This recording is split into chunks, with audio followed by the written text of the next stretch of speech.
Alright guys, this is Anti-Communist TV here along with the guys. Introduce yourselves. Give me liberty, give me freedom. Tyler, the British capitalist. Soul 7. Alright, and we're gonna be making a video response to Mason Steiner again from Redscare TV, who made a response to Scotty. Since Scotty says that he's gonna be focused on his other parts of debunking his video, we're gonna make a response to this one in defense of Scotty M. Let me find the video.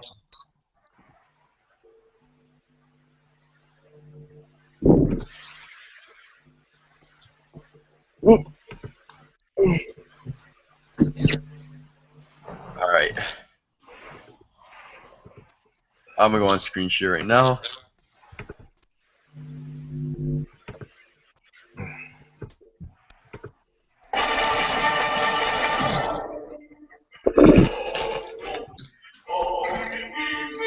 Okay, so notice right here. Watch this right now, everyone.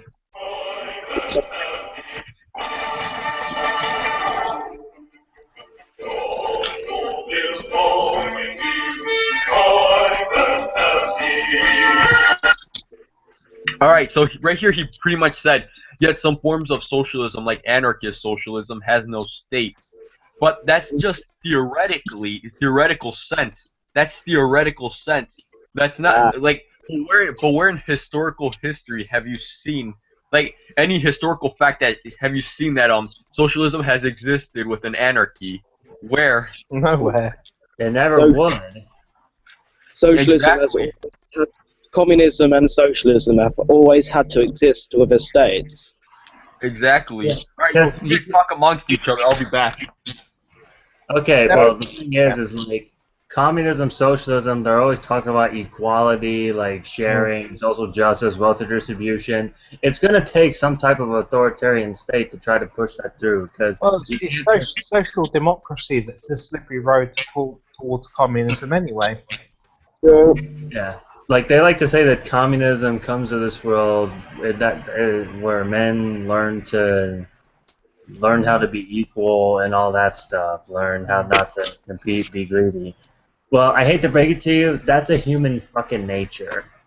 Well, they do not actually think the Soviet Union was greedy. Maybe Czechoslovakia or Yugoslavia. They were greedy. As the great Milton Friedman said. Exactly.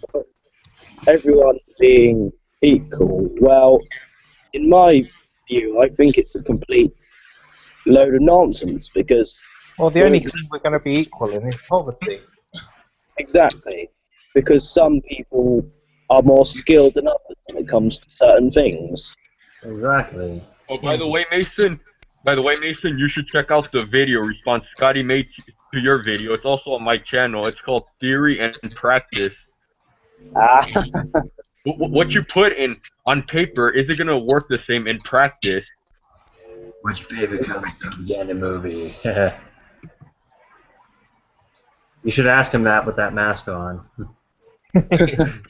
What's your favorite communist propaganda film? Alright, let me go back on screen share. Okay. Okay.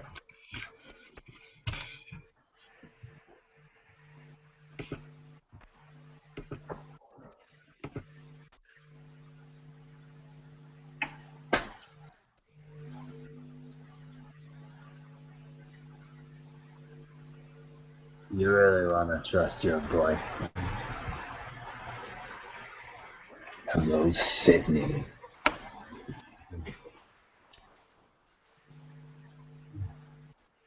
Hold on guys, sorry, my internet got disconnected. That's alright. Okay.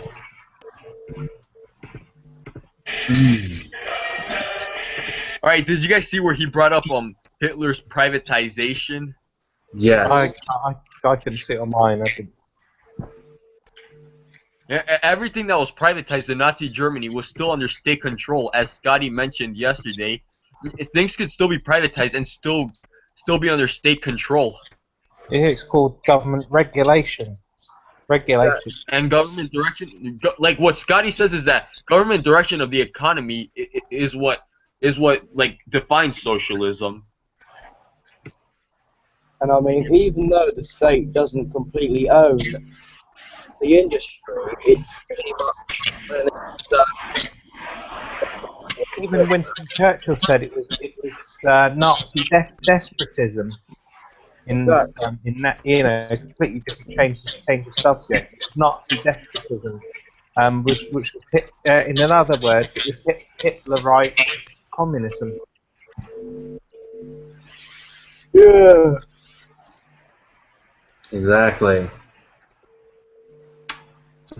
Oh, by the way, if you guys who have been subscribers of me can also see the video the Holocaust survivors who call Hitler a socialist.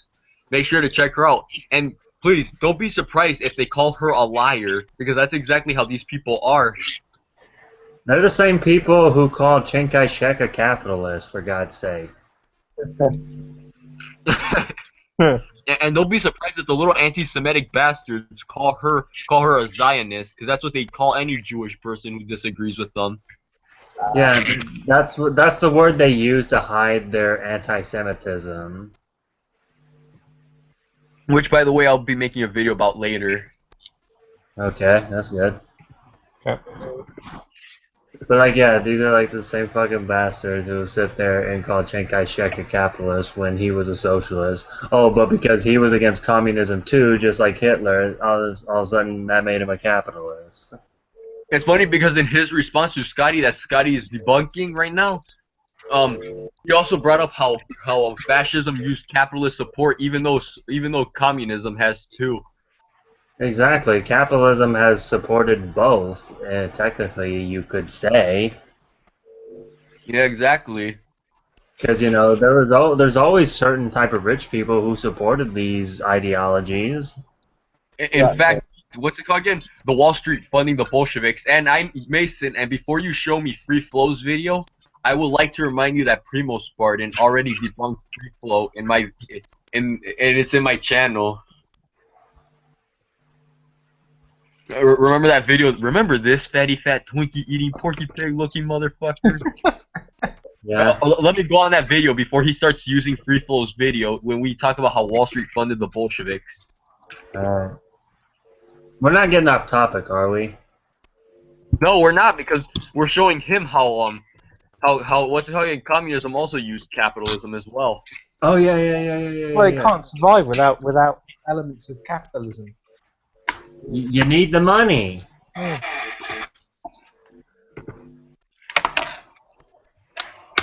Hold up.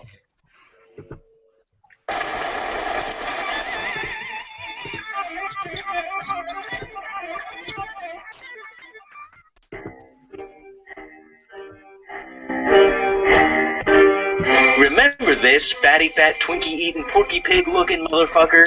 He's still at it.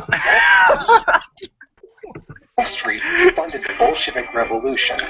Therefore, even if you're anti-capitalist and you agree with destroying money and destroying capitalism, somehow you're still a part of the Jewish banker conspiracy.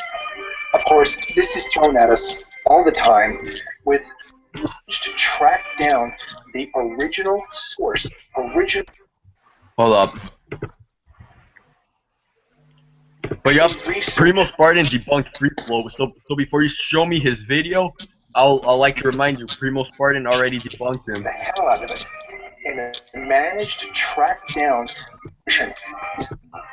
Let's see just how hard it is to find the source of the claim that Wall Street funded the Bolshevik Revolution. First result. Man, that's some groundbreaking research that he had to do. Truly earth-shattering stuff. What's his source? How does he know? He cites, and there's only one citation for that whole section. Well, that's bullshit. I happen to own a hard copy of all of Dr. Sutton's books because he's an American hero. So let's check for ourselves, shall we?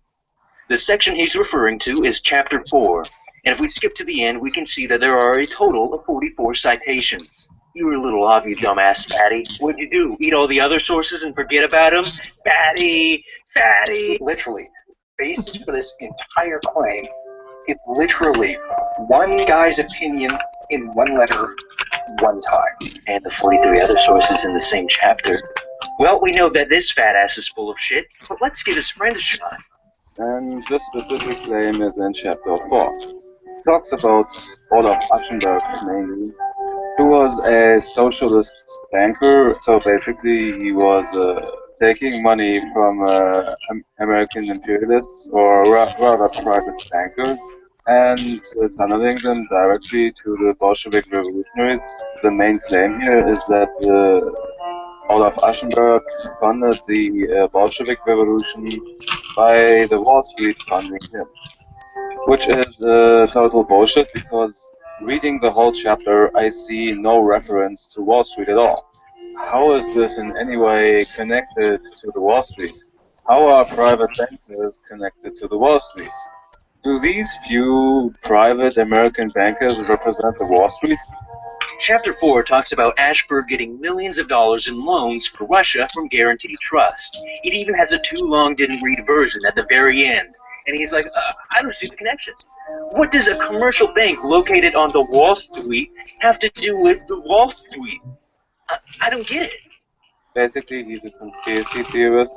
In his book, Anthony C. Sutton, for example, also leaves out the fact that the Soviets had their own banks, starting with the Roscom Bank.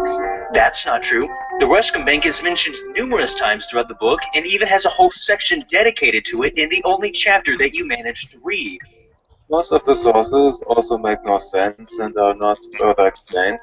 Most of the sources come from something called EBIT, and I tried to Google this, but I don't find anything of value. And as I said, it's not further explained. I find this rather dubious and not really trustworthy. So this whole claim is bullshit. Ibid, meaning in the same place, the term used to provide an endnote citation for a source that was cited in the preceding endnote. What a fucking idiot! We've just seen the depth of his research. He Googles... See?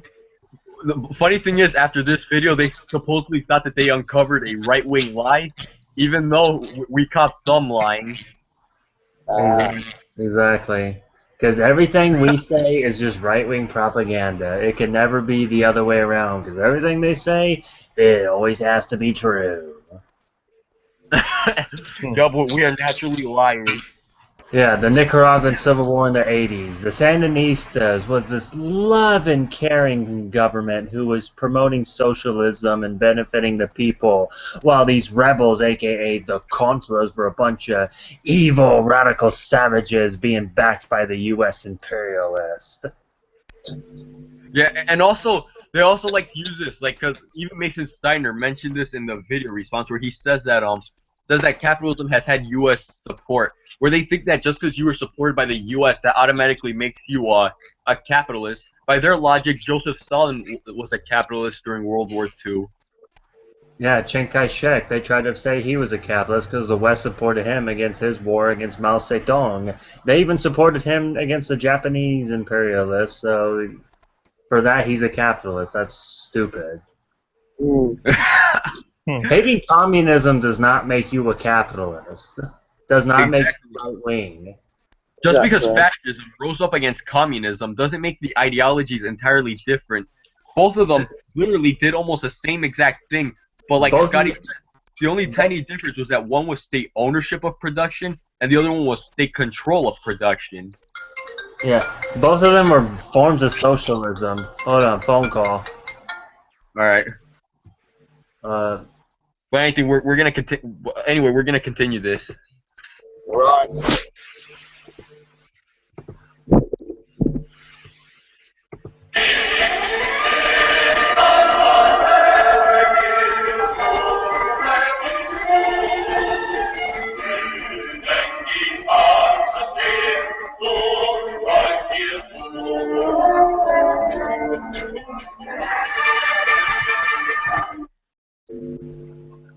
What's it called again?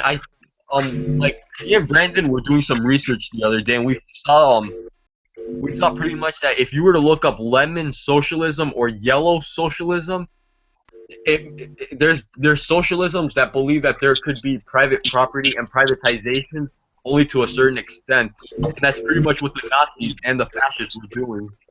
I mean, basically, it has to have the government's approval, technically. Exactly. It's like yeah, you can have private property and all that shit, but the thing is, the government has to have the approval. Like you have to have the government's approval. Yeah, exactly. Plus, once again, like, what's hold on, I kind of got stuck here. My tongue kind of twisted. Hitler denied private property rights for Jews, Slavs, and Gypsies. Yeah, that doesn't sound very capitalistic to me. Because I think in Exactly. capitalism, everyone's allowed private property. Everyone's allowed to have, their property and profit and all that shit. That's allowed for everyone. You can't just like say no just because of someone's race or skin color or religion or anything like that. No, that goes against capitalism.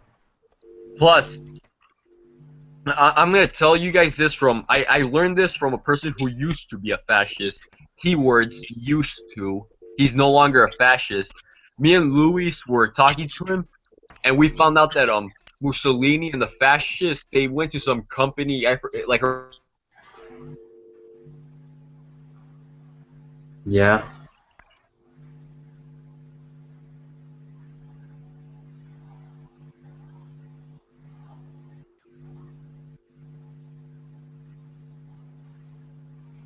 Still there?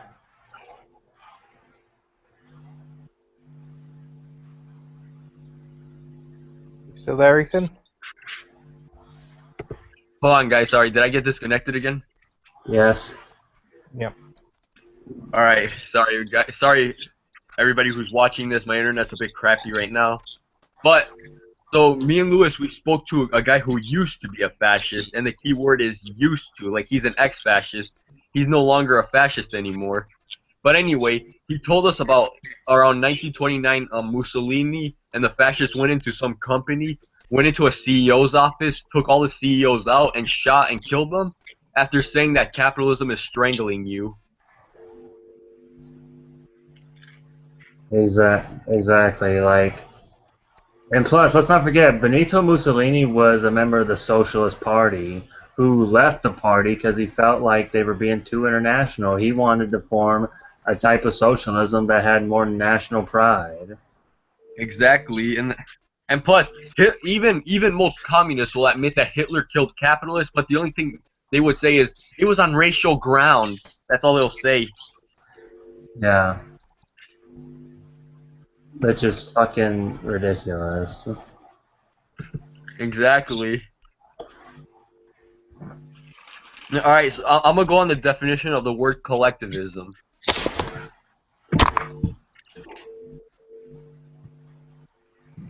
And I know he's gonna hate me for using the so-called dictionary fallacy. The only thing it doesn't come from the real world.